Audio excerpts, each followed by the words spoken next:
ॐ तव कथामृतं तप्तजीवनं कविभिरीडितं कल्मषापहं श्रवणमङ्गलं श्रीमदाततं भुवि गृह्णन्ति भूरिदा जनाः। श्री रामकृष्ण वचनामृत परिच्छेद 37 का चल रहा है प्रसंग।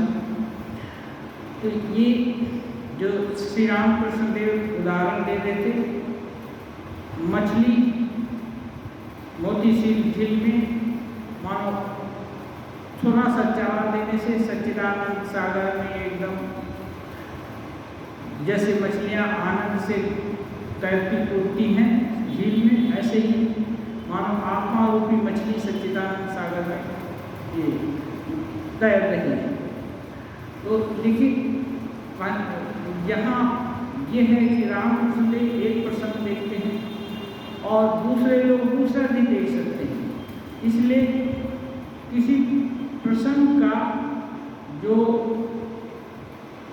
उस समय प्रासंगिक अर्थ लेना पड़ेगा। प्रासंगिक अर्थ नहीं लेंगे तो मुश्किल में पड़ जाएंगे।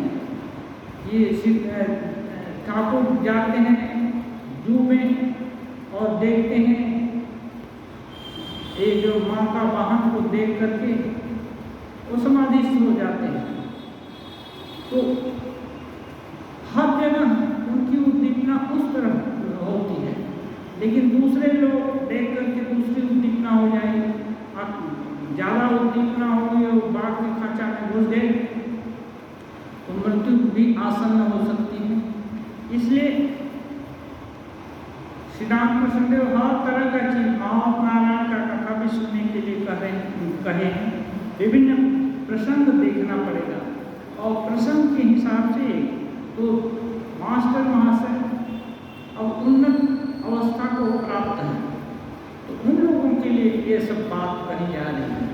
तो कि ऐसे कर आरोप करो, जो चीज हम होना चाहते हैं, सिद्ध महापुरुष बनना चाहते हैं, तो सिद्ध महापुरुष लोगों का आचरण कैसा है?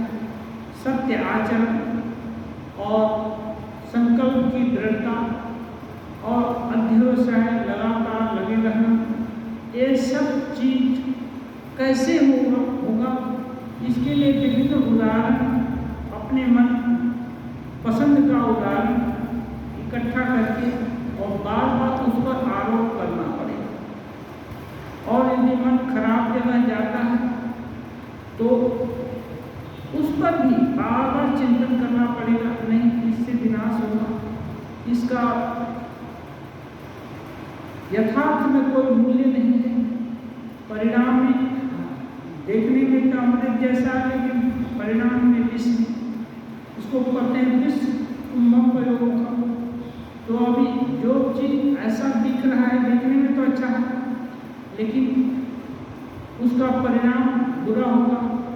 तो ये जान करके उससे दूर हटने का कोशिश करना है और बार बार कोशिश करने से वस्तु आयत्त होती है।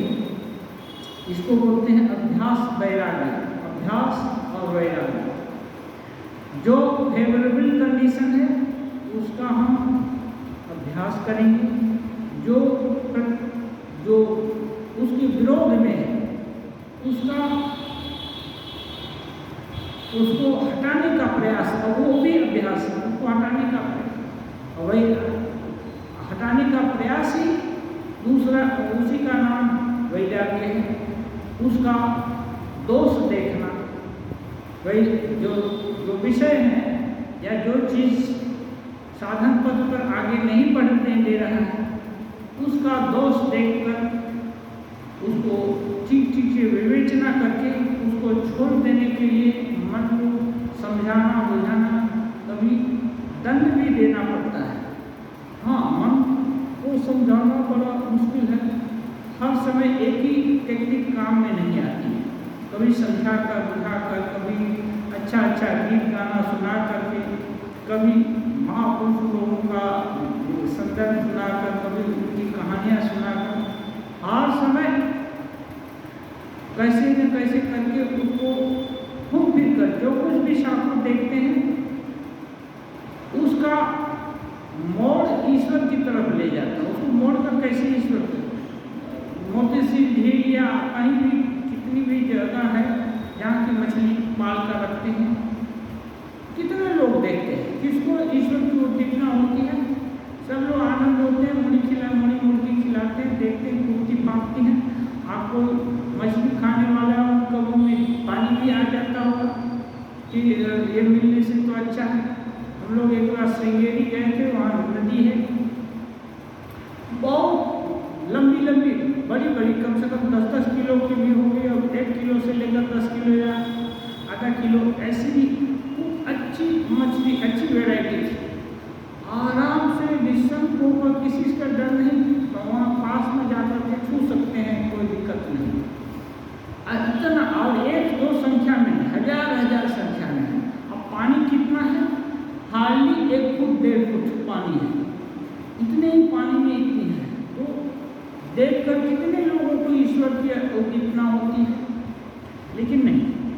ये साधक शिरोमणि श्री रामकृष्ण देव जहाँ भी देखते हैं और जैसे भी करके भक्त लोगों को कितना हजारों उदाहरण, जिसकी जैसी रुचि उसका वैसा उदाहरण देकर करते हैं कि देखो ऐसे सच्चिदानंद मानव सागर में आत्मा रूपी मछली तैर है। क्यों? बंगाल में मछली के विषय लोग जानते हैं और उनको उधर मछली मिलती भी है, तो समझ में जल्दी आ जाता है, ये परिचित चीज है।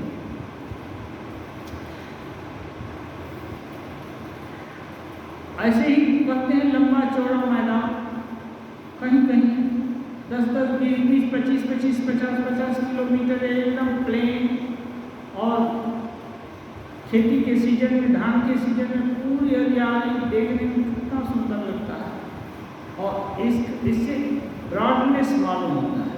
ये बड़ा चीज क्या है? आत्मा का स्वरूप बहुत बड़ा है, बड़ा से भी बड़ा है, महान से भी महान है। इसलिए अपने स्वरूप के अनुरूप कुछ दिखे, अपने दिल के अनुरूप कुछ दिखे तो बड़ा अच्छा लगता है।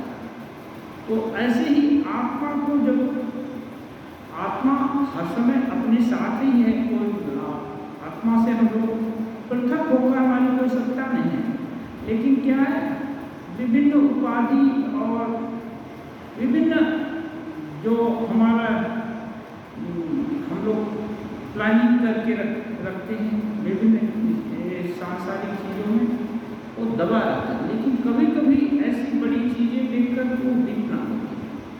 तो बड़ा, जैसे कि किसान लोग हर समय तो देखते हैं 50 क्रोस फैला हुआ मैदान, सबको ईश्वर की उद्दीपना नहीं होती, लेकिन साधक है ऐसा देखकर कल्पना कर सकता। समुद्र देखा, अनंत आकाश जहाँ तक मिलता है वहाँ तक समुद्र दिखाई देता है, कितनी दिशा होता है।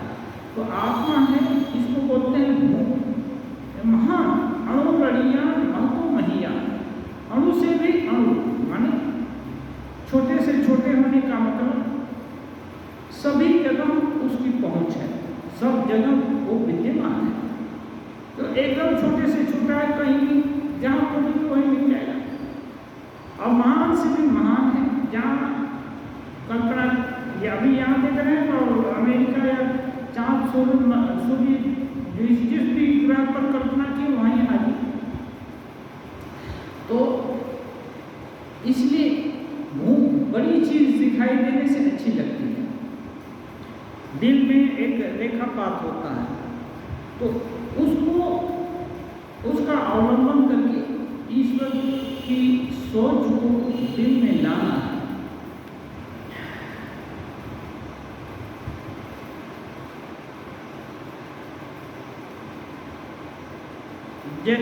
कहते हैं जैसे किसी हंडी में रखी हुई मछली तालाब को पहुंच गई।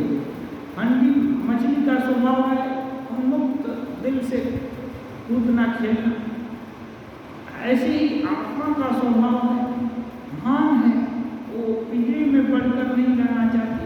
हम लोग 3.5 हाथ के पिंजरे में बंद कर देना चाहते हैं। यहाँ से मतलब यही सब कुछ है। 3.5 हाथ का पिंजरा, 3.5 हाथ का पिंजरा ठीक है,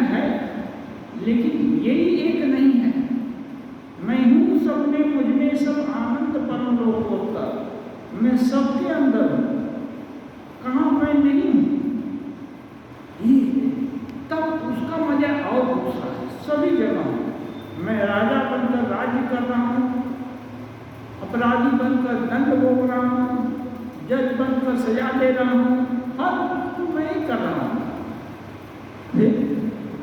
तो ये इतना जितना भी कंट्रोवर्सी है सब में मैं हूँ, ये इसकी कल्पना और ये साक्षात जिसको दर्शन हो, अनुभूति हो, तो अद्भुत है। वो क्या है, परिपूर्ण हो जाता है। उसको कबीरदास जी बोलते मस्ती आ जाती है, हमें एकदम जीवन चक्र का जो रहस्य है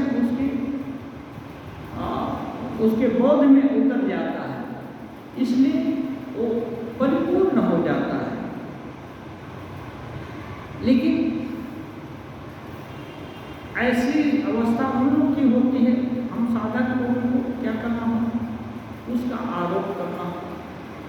जो कुछ भी बड़ी से बड़ी कल्पना, छोटी छोटी कल्पना क्यों करेंगे, करना ही है। पानी का ही कल्पना करना है तो पानी या मुक्ति, एक छोटी मोटी चीज कोई देना चाहेगा तो नहीं लेंगे, ठीक है आपके पास रहे। जैसे आप कठोपनिषद का नाम सुना होगा, एक उपनिषद है, इसलिए तो हम चाहते हैं कि यहाँ पर अभी आज शनिवार है, आज हमारा रामकृष्ण विवेकानंद साहित्य हम लोग पढ़ते हैं और उसको हम हमारे जीवन में उसकी क्या उपयोगिता है इस ढंग से हम लोग सोचने का कोशिश करेंगे।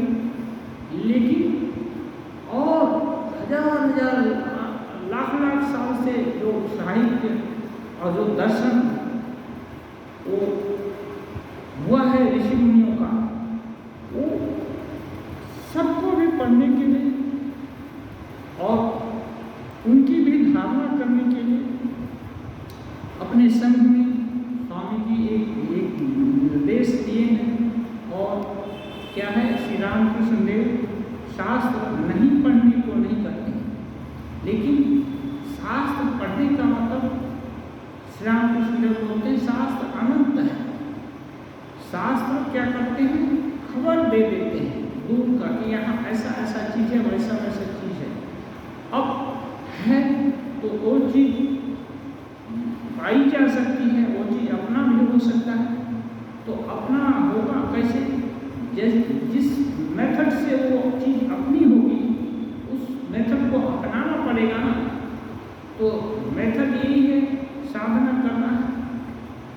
पाने का इच्छा किया और फिर साधना में लग गए। साधना कैसे करेंगे, गुरु जी जो उपाय बता दिए हैं, सब गुरु में वाभिगच्छे समित पाणी श्रोत्रेण ब्रह्मनिष्ठम।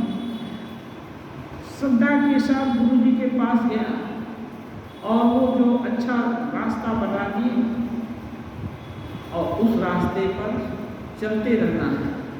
तब तक चलते रहना है जब तक कि वस्तु प्राप्त नहीं हो जाता। थोड़ी मोड़ी उपलब्धि से उसमें रुक जाना ठीक नहीं। एक फाटक पर कोई चमत्कारी पुरुष दिखाई दिया, हम मान लिए यही ईश्वर दर्शन हो गया, हम बस वहाँ से लौट आए, उससे नहीं होगा। ईश्वर दर्शन का ये है लक्षण है।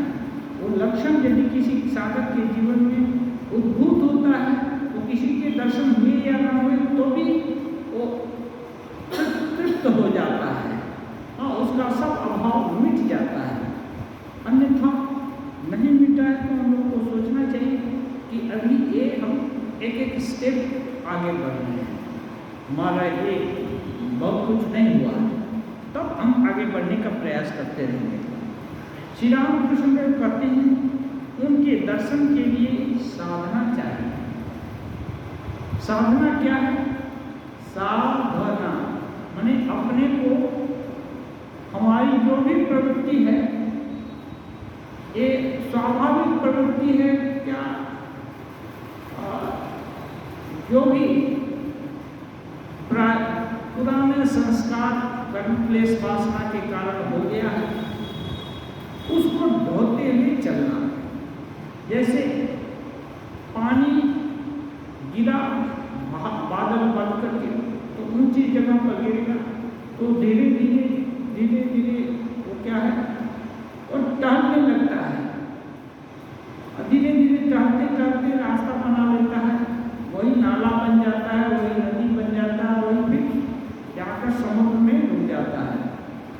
जब तक समुद्र में नहीं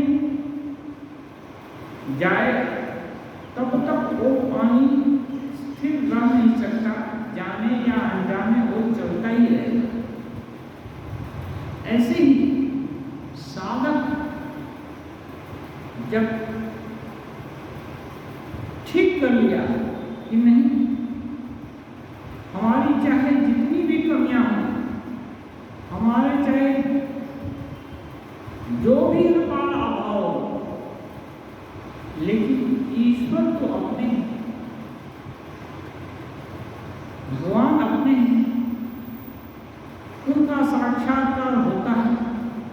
और जिस तरह से उनको जो साधक देखना चाहता है वैसे दर्शन होता है, तो फिर मैं भी उनका ही हूँ, मैं भला उनकी कृपा से वंचित कैसे हूँ? उनकी कृपा आवाज चल रही है। श्री रामकृष्ण देव बोलते हैं, आप उठा देने की जरूरत है। तो साधना क्या है? साधना यही है कि हम जो कुछ भी हैं अपने इष्ट जो भगवान भगवत स्वरूप है उस स्वरूपता को पाएंगे, भगवान को पाएंगे, वही हमारी अंतिम परिणति है। चाहे हमको हमारा जो भी कैलिबर हो या जो वर्तमान अवस्था है, जो कुछ भी हो, हमारे को ईश्वर दर्शन होना ही होगा और उनकी कृपा होनी ही होगी। इसके लिए चाहे जो भी जीवन का मूल्य चुकाना होगा, हम चुकाने का प्रयास करेंगे और अनवरत करते रहेंगे जब तक कि वहाँ तक नहीं पहुँच जाते। एक संकल्प होगा और ये संकल्प दृढ़ से दृढ़तर होता जाएगा। इसमें कोई इफ बट नहीं है। जैसे एक तो चीज है, साधारणतः ये देखा जाता है, कोई जीवन से एकदम फ्रस्ट्रेटेड हो, निराश हो तो भले गले में डोरी लगा देता है, लेकिन अधिकांश लोग कोई मानना नहीं चाहता। चाहे भले ही रोग से भोग रहा है, फिर भी सोचता है दूसरा कोई किडनी दे दे तो उसकी किडनी लेकर कोई दिन जिएंगे, दूसरा ब्लड दे दे तो उससे उसको लेकर जिएंगे। उससे निष्पक्ष भाव से ये बोले, पूछे कोई कि क्या तुम चाहते, तो मरना कब लोग ही बोलेंगे जो बहुत पीड़ित है, हो सकता है सोच निराश हो गया है जीवन से कि अब नहीं बचेंगे, तो वही बोलता होगा कि अब मर जाने से अच्छा। नहीं तो अधिकांश लोग चाहता है जीना। तो हम जब जीना चाहते हैं तो इसका मतलब क्या है? हम बचे रहना चाहते हैं, सब हम जबकि जानते हैं हम सब मरेंगे, क्योंकि कोई जितने भी जन्मे हैं सब मरे हैं, चाहे महापुरुष हो चाहे खूंखार आदमी हो या बहुत निकृष्ट जीव हो, सब मर रहे हैं, सब जी भी रहे, सब मर भी रहे। तो हम क्यों नहीं मरेंगे? तो हम भी मरेंगे, फिर भी जीना चाहते हैं। तो ये चाहत जैसे नहीं मिटती है। अब इसी चाहत के साथ जोड़ कर दिया कि हे भगवान, जैसे मरना मैं नहीं चाहता, ऐसे ही कुछ ऐसी व्यवस्था कर दो कि तुमको छोड़कर और कुछ चाहना अच्छा नहीं लगे, तो अंत समय तक इच्छा रहे कि नहीं तुमको मिलना ही है, तुमको हमको पाना ही है। हाँ, जबरदस्त जैसे तुम कैसे करके इतनी इस इच्छा को जोड़ दो। ये यदि टूट गई तो ये इच्छा कम नहीं होती, शुरू में दिक्कत होता है। श्री रामकृष्ण देव बोलते हैं जब अनुकूल वायु बहने लगती है तब ज्यादा मेहनत नहीं करना पड़ता है। ये गुरु नानक का एक कविता है, उसमें यह कहे कुमारी नानका चढ़ी रहे दिन रात। कुमारी माने वो नशा की चीज वस्तु, हाँ, दारू पाओ और बहुत सारे चीज होते हैं नशा की चीज। तो ये जो नानक बोलते हैं, जो भक्ति की कुमारी यदि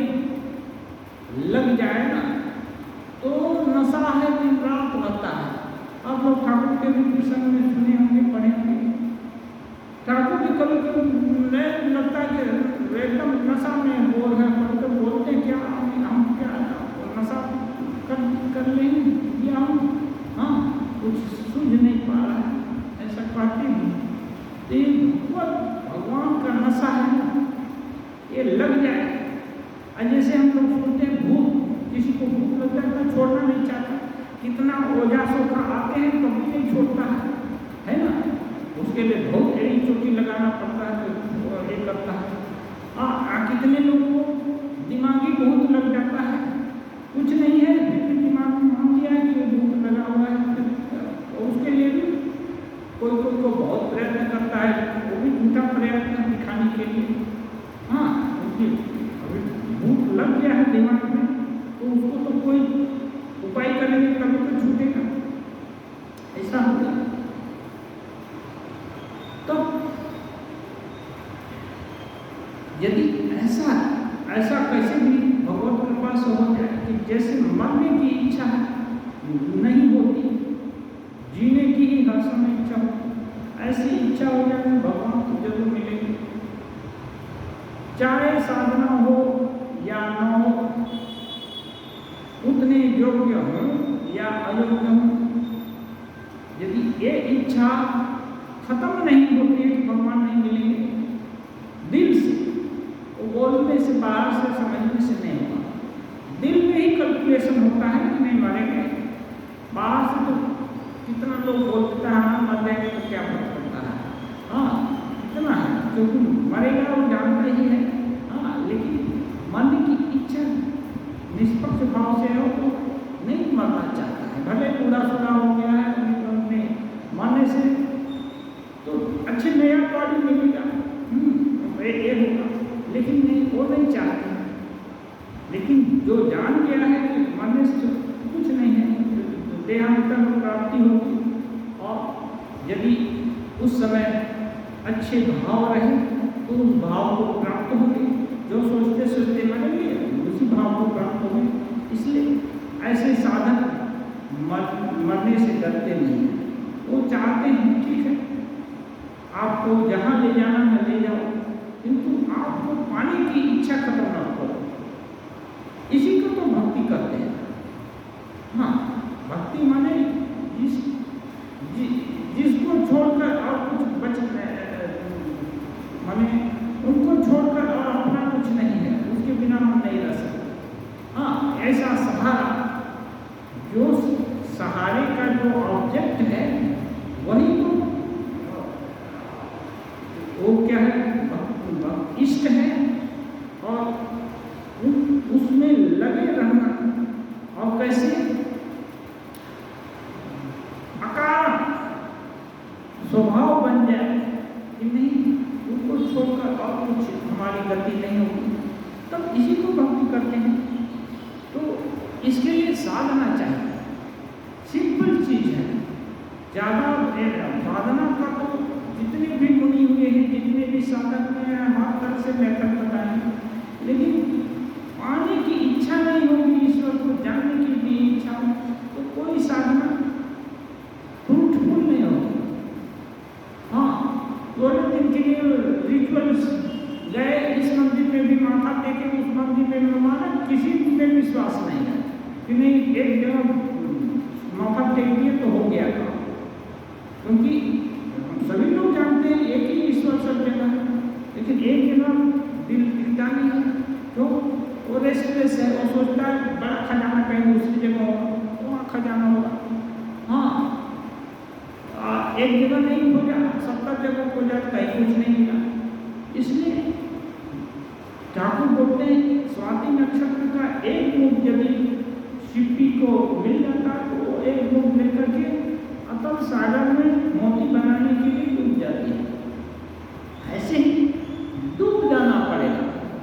तो ये मना नहीं करते कि दूसरे देवी देवता का दर्शन हुआ, अपने इष्ट देवता का मंदिर नहीं दूसरे का है तो वहाँ प्रणाम नहीं करना है, ये चीज़ नहीं है, ये चीज़ मना नहीं है, नहीं करते हैं।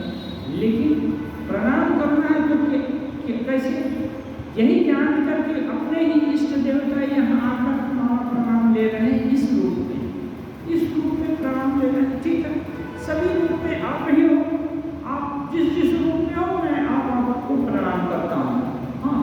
लेकिन हमको यहाँ शक्ति का ज़्यादा प्रकाश है, वहाँ काम है, वहाँ ये है, इस भुलावे में हमको मत भुलाइए। जहाँ है आप शक्तिमान हो या कम शक्तिमान हो या जो कुछ भी हो, हम आपको ही चाहते हैं सभी जगह। तो हनुमान जी जहाँ भी माथा नवाते हैं और हम जी को देख पाते हैं, तो भक्ति के प्रभाव से ब्रह्म तत्व ऐसा है कि वो अनंत रूप धारण कर सकते हैं, अनंत सामर्थ्य है, अनंत ऐश्वर्य है। फिर आप जितने भी साधक हैं, जिस भाव से ईश्वर को देखना चाहेंगे, ऋषि के भी बन जाते हैं।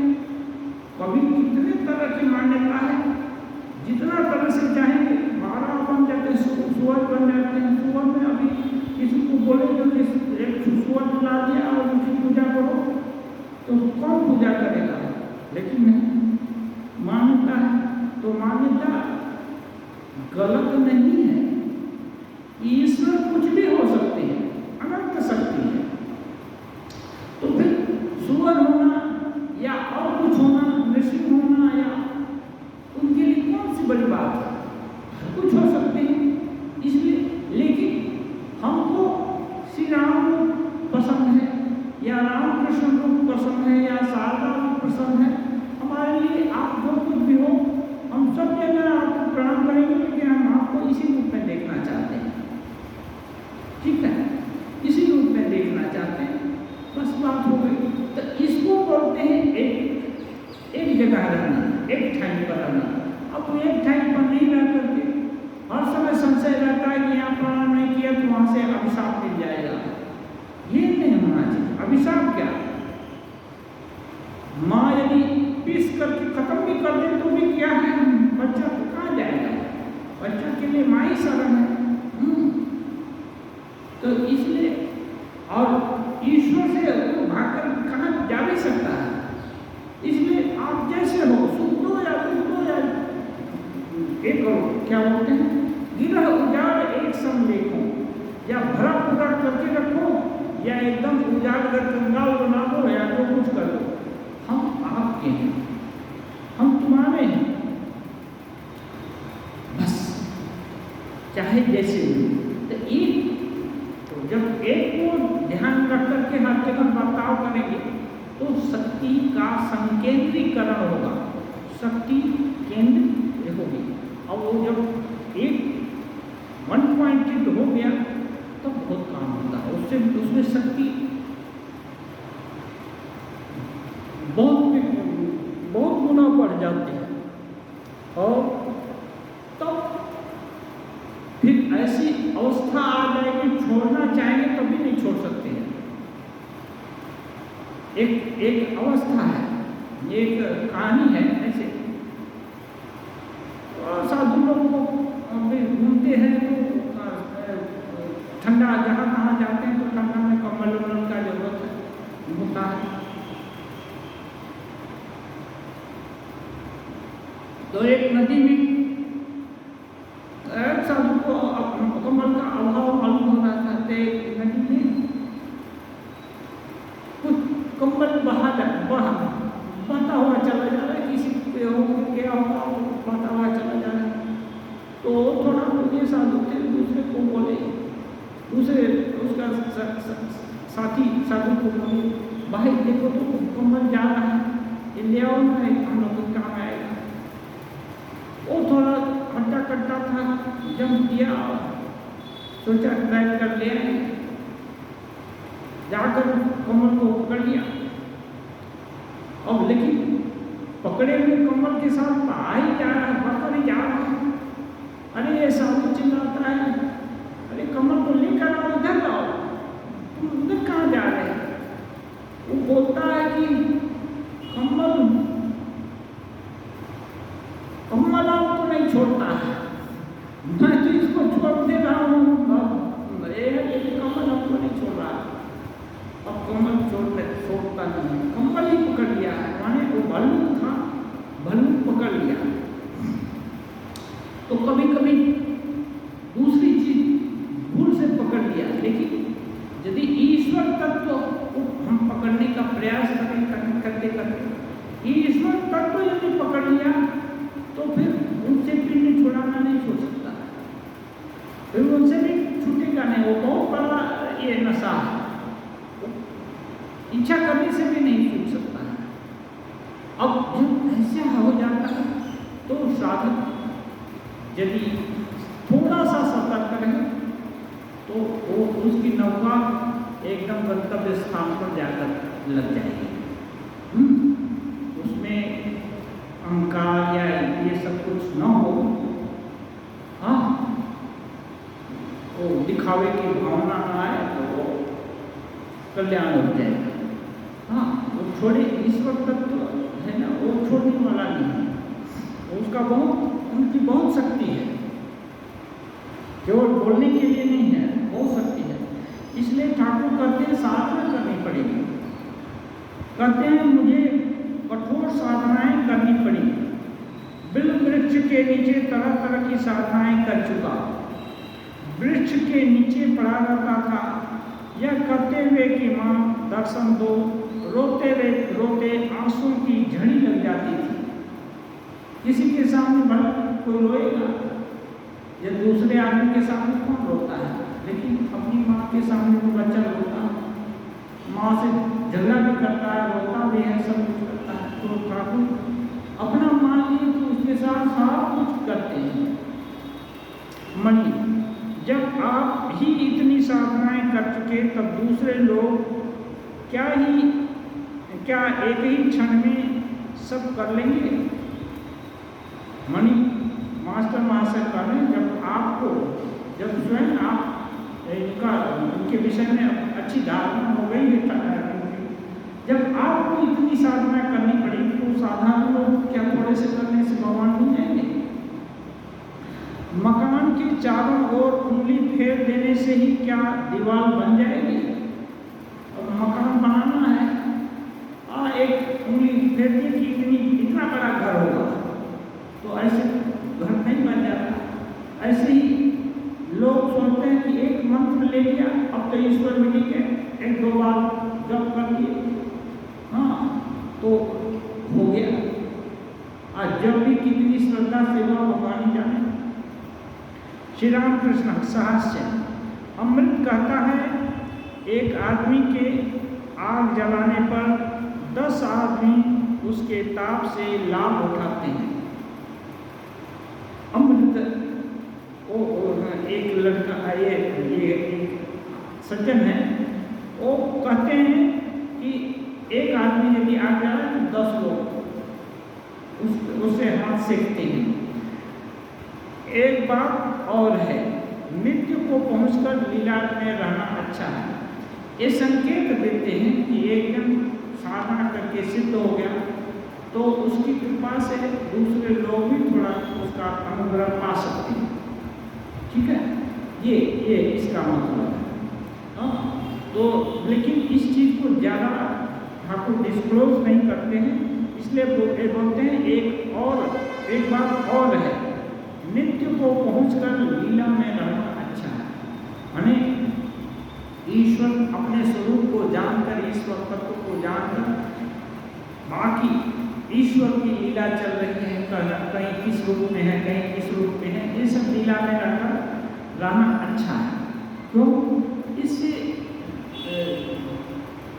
नीचे स्तर पर नहीं रहेगा मन तो समाधि में तो कुछ दिन में ही शरीर छूट जाएगा, तो नीचे स्तर में रहेंगे तो इसके समाधिमान पुरुष या भगवान को पाया हुआ आदमी यदि उसको दर्शन वो जगत में रहते हैं तो उनके पास जाने से ईश्वर की उद्दीपना स्वभावता होती है। एक तरह से जब फूलता है तो सुगंधित थोड़े आसपास जरूर होती है, ऐसे ही होता है, इसलिए बहुतों का कल्याण भी होता है। मणि, आपने तो कहा है कि लीला विलास के लिए, हाँ लीला विलास के लिए तो भगवान सब कुछ जो जानना था वो तो जाना हो गया, अब उनके लिए कुछ शेष नहीं है, फिर भी उनके रहने से दूसरों को उद्दीपना होगी और उनका कल्याण होगा, यही लीला विलास है। आज यहीं पर रहने देते हैं। ओम निरंजनम नित्यम अनंतरूपम भक्तानुकंपाधृतविग्रहं वै ईशावतारं परमेशमीड्यं तन्नमामि कृष्णं शीर्षा नमः।